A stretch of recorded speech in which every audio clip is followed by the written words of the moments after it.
As hungry as we used to be, we getting our basic free meals. This is where we started thinking of quality produce, genetically engineered, organic or natural, fresh or frozen, canned or handmade. All of that questions are now coming up actually. And that's part of the educating Absolutely. people in the food industry and toward the food scene. And the cold chain is one very important thing you mentioned. Whether it is a fresh fruit, vegetables, whether it's a dairy industry or the fish and meat industry. If you don't have good cold chain, then you can't. For a country which is primarily poor or has problems with the roads, now the roads have started getting better in India. So until you don't have that, there is no question of cold chain. You might have cold refrigerated vans, but you have no roads. So. Or it is stuck in somewhere where because of a traffic gridlock for 3 days and the refrigerator has failed. So those were the problems we were facing, and we still are the problems we are facing, but we're getting better. How you become the best chef in India? Look, it is a very, it is an arbitration or arbitrary kind of a thing, but okay, because this is the National Tourism Award given by the President of India, so it brings in a lot of value. Or kind of really makes you feel you're the best. India is a very, very large country. It's very difficult to say you're best in anything, right? In the middle of 1.2 million people, I can say I'm very lucky, and makes me feel very proud to get an award from the president of the country. So I would say it's super luck. I don't think it's anything else. When you start cooking in a corner of a kitchen, you could never imagine doing anything for that matter, right? You're cooking and that's your passion. From there to walking out up into the Rashtrapati Bhavan, which is, I don't know if you've seen this, it's really massive Parliament House in the Rashtrapati Bhavan, which was built during the British era, which is like one of the largest monuments of Delhi. So walking down the big hall, thousands of people clapping and the national anthem going up and all to collect an award is a very, very, We'll see that tomorrow. very strange feeling. Okay.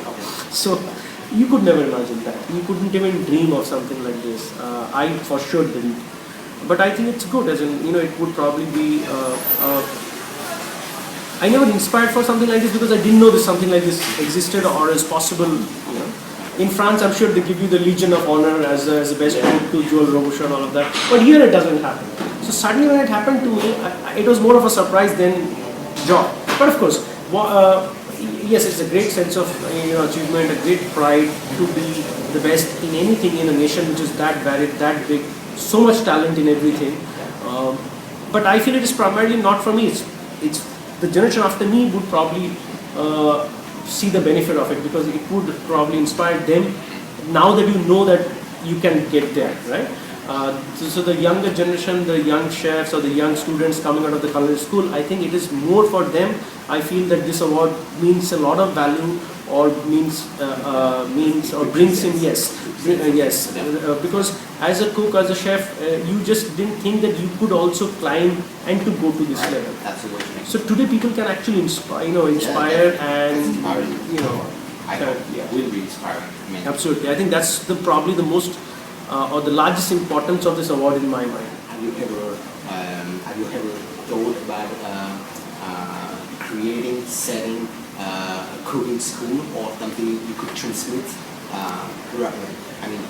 Cooking for clients and probably giving interviews or all that kind of stuff is promoting Indian food and mixed Indian techniques or bringing back to India foreign techniques. Right. But have you ever thought about transmitting this experience through a school or doing something like this?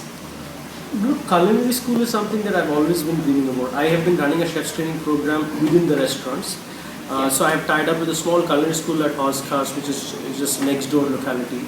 It's called ICF. So I use the facility to train our students and all of that.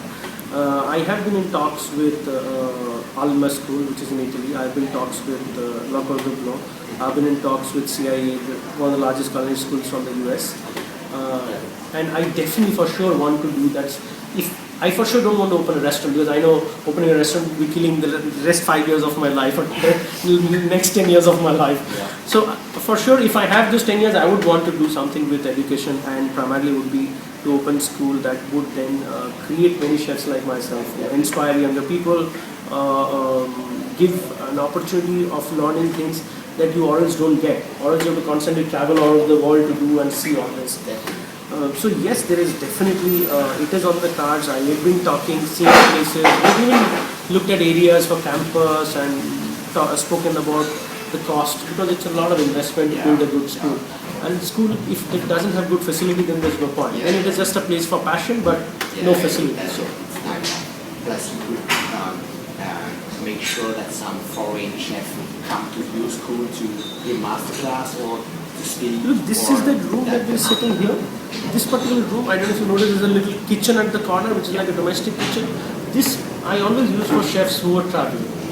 So I've had Italian chefs here, I've had French chefs here, I've had two Irish chefs last season, then I had an American chef, now I have another French chef coming this January.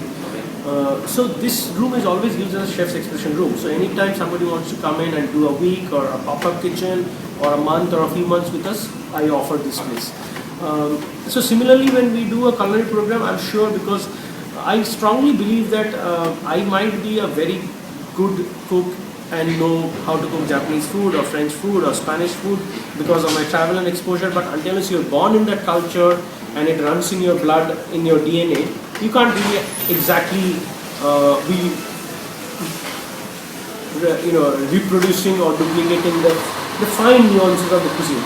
I would still miss some of the fine points. In spite of spending 18 years in cooking, I would still probably miss some of the fine points which maybe a housewife in Japan or in Spain or in France would know, because you've grown up with that culture or it's in your blood. So I strongly have great respect, that's why, for the masters of all the cuisines, whether it is Latin American or it is Spanish or it is French or it is Japanese. I have great respect. And cooking is such a natural thing. It does not have to be a professionally trained chef. You can learn cooking from the grandmother to the mother to the housewife to a small roadside tea stall. It can be anyone. It begins with love. Absolutely. It's a passion that kind of carries it. And yes, of course, once you learn it, and then you need to make it you may need to institutionalize it, to put it in a format like that so that people can be trained, it can be reproduced, and it can be passed on. Favorite product you like to cook with? What do you prefer cooking as a product? And I don't know. I see, primarily because I cook Mediterranean food. In Japanese, I would say it has always been. It is always going to be the fish or seafood, whichever the best quality that I can lay my hands on. In Mediterranean, I have a great love for white truffles. So I use a lot of truffle oil, truffle essence, white truffle. I'm not so fond of the black, but if I get it, I'll use that as well. And fresh herbs for sure, like lots of fresh herbs. So it's rosmarino, salve, lavender, whatever, and because the spices in my gene, right? I'm born in India, so it's in the blood. You can't miss it. So I love using spice, not chili, but spice, like let's say like star anise or canela, cinnamon, or green cardamom. Milder spices, things that can marry easily into, let's say, an international food. I can't really say European even, but let's say international. Because today the world is waking up to spices. They're seeing the value of the spices, the health implications, the benefits of using spices. So I like to work with a little bit of spice, touch of, let's say if I do a confiture of fruit, I will probably throw in a star anise in it. Yeah, so it's so that little the other day we make creme anglaise and we put green cardamom. So it's a beautiful mild flavor, but it marries into so you just substitute the vanilla with the green cardamom, and people say that's what I like in food. I mean, it's really northern Indian food towards the southern part of Indian food. What are the major differences for our clients and our guests to understand? How would you summarize this kind of thing to someone who doesn't know about these differences between northern part and southern part of Indian dishes? India is so diverse by geographical, conditions. So in the hills we eat differently, in the river side we eat differently, in the seaside we eat differently. So that it's actually the geographical boundaries that makes this difference. Up hills in Himalayas there's no fish, but a lot of good meat, lamb, chicken, good dairy, so very good milk products. As you go downer, you're in the peninsula where you're covered by the sea on all three sides. So suddenly the quality of seafood improves, fish improves, coconut happening everywhere abundantly, rice paddy happening. Up in the hills it's more wheat and vegetables. Down it's rice paddy, and up you have a lot of pulses also. Okay. Up north. Okay. So the northern Indian cuisines would primarily be. We must also understand that in India every state has a different cuisine. So it is very difficult to classify it as north or south. Every state speaks a different language. Every state has a different cuisine. So we have 160 official dialects. If you look at the currency note.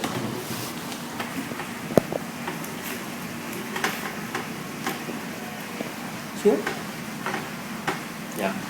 That's a different dialects. Okay. We have 160 of them registered, Okay. and there are many hundreds that we don't even know. So 28 states would have 20. There was a recent interesting World Bank study which said every 30 kilometers Yeah.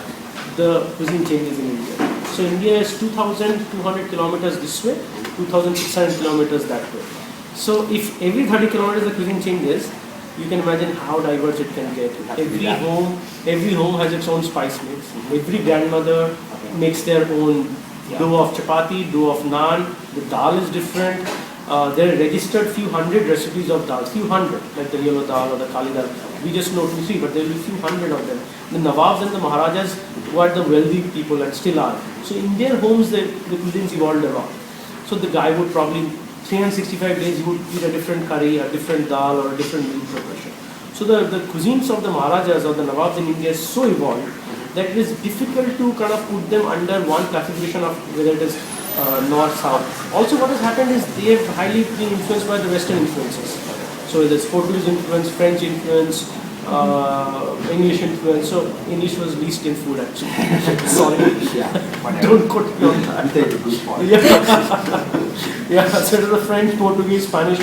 So the cuisine is very, very, very diverse. But it has been very highly influenced by the regions where you are. So as you go down east, which is again the Ganges Valley, it's highly fertile, so fantastic paddy, different kinds of flavorful rice, basmati, local fish, sweet water fish. Like Kerala and all is salt water.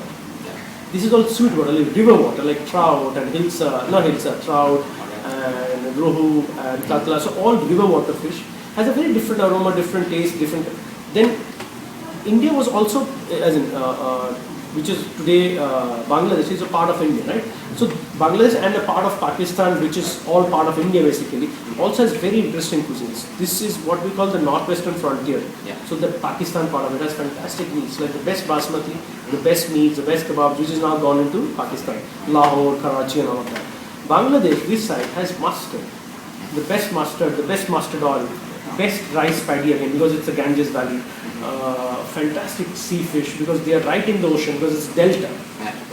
The mangroves, so different kinds of fruits and vegetables, highly tropical. So they actually, we say that Asia starts from the east of Asia starts from West Bengal. So the features you will see everybody has a Mongolian kind of a look and feel. From that side to Japan, everybody starts looking now Mongolian. This is like the common meeting point. So they would have Chinese influences in the food, they would have their own influences, they would have spice, chili, and because it's a delta and it is so fertile because of the silt and all of that, the riverbed that you are at. So you grow this most amazing chili, you grow this most amazing watermelon, hundreds of varieties of melons grows there, fruits and vegetables, rice paddy, wheat, corn, anything that you grow there grows very well. So all of this also influences the cuisine a lot. Then when you go northeast, that again in hills, the latitude, longitude is almost at the same line of where Japan is today. So they will grow the same mushrooms, truffles, truffles, but it will never give you the same flavor because the climatic conditions and the soil is different. But let's say we have this very iconic, not iconic, it's a legendary berry which has a lot of mystic stories. It grows in China, it grows in Japan. In Japan we call it yamamomo. It's a red colored berry. Okay, I'll give you the English name. It grows in the northeast of India, but nobody really knows until you travel through it. You'll never know. Passion fruit grows abundantly in northeast. People don't even know it is called passion fruit, but it grows. Okay.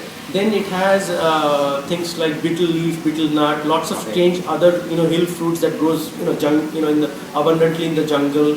Lots of strange herbs and spices that we don't know much. The spices chili in the world is from the northeast.